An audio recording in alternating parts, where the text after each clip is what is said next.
Hi, my name is Tina Sanders. Today I'm going to talk to you about the Arizona's language development approach. The underlying of Arizona's language development approach is the understanding of how important the education of English language learners is, and the importance of each area of the educational system is in contributing to their education. The four principles that make up the approach are research-based and non-negotiable. The final ring of the approach is referred to as student agency. It is the ultimate goal of all four of the principles coming together and allowing the students to learn English and be able to establish agency, confidence, and determination. Student agency helps to engage students because it incorporates their own ideas and experiences. The students essentially lead the discussion or lesson, and the teacher simply helps them develop their thoughts and teaches them how to apply them to the lesson. Four principles of Arizona's language development approach. Number 1, asset-based behaviors and expectations. Educators need to recognize the importance of each student's differences and treat them as individuals as far as learning goes. Just as with general ed students, each one learns differently and at their own pace. Some students struggle with academics as well as learning a new language. The teacher needs to recognize that each student's strengths and weaknesses. She should also treat each student's cultural differences in a respectful manner and show the importance of leveraging the home language and culture of the student by informing them of how important their multilingualism and biliteracy is. Integrated instruction in disciplinary language and content is number 2. Teachers should use English language proficiency standards in order to differentiate the instruction for each student. Student needs support to make informed choices with language when speaking and writing. In fact, they should engage in academic discourse and abundance of writing.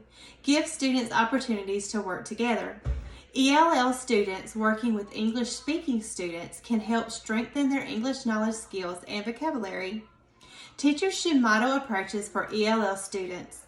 Students excel when given choices for growth learning opportunities. You can encourage independent learning by giving effective learning strategies. Number 3, targeted and explicit language instruction. Creating opportunities for students to use language goes back to having them work with English-speaking students. The more opportunities to use English, the stronger their new skills will be. And you have to remember that some of these students don't have the opportunity to talk with English-speaking people when they get home, because some of their homes are only speaking their native language. This helps with the 4 language domains of reading, writing, speaking, and listening. Period instruction should help students and use their language in a different setting. Create a critical thinking environment to help with problem solving.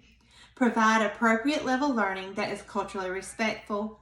If students are given too easy or too hard lessons, you can easily lose their attention and their engagement. Allow students to have an understanding of how language functions. Number 4, assessment, monitoring, and feedback. These are very important for you to understand how the student is doing. Both formative and summative assessments should be used to show students' growth. Rubrics and data from assessments provide feedback on language and skill development and content knowledge.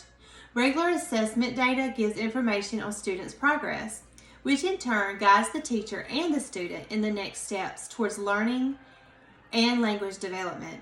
The use of Arizona's data informs of instruction effectiveness and how to proceed in future academic decisions.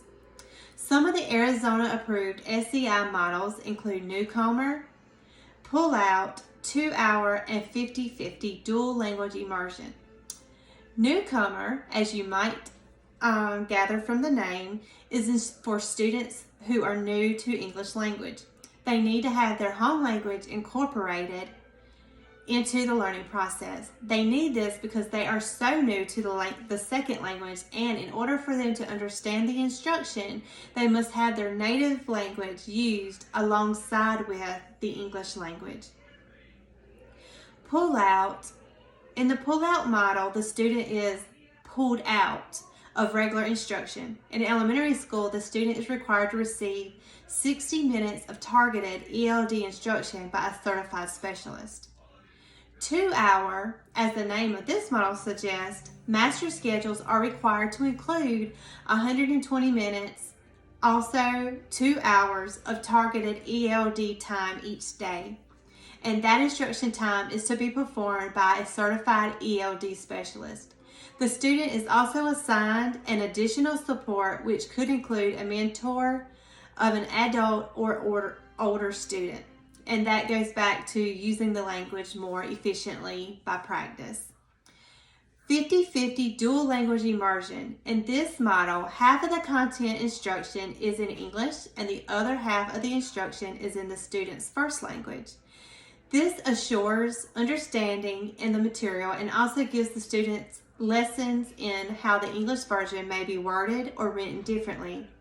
An example would be how in Spanish the adjectives come after the noun and in English they come before the noun.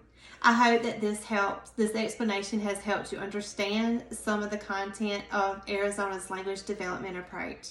Thank you.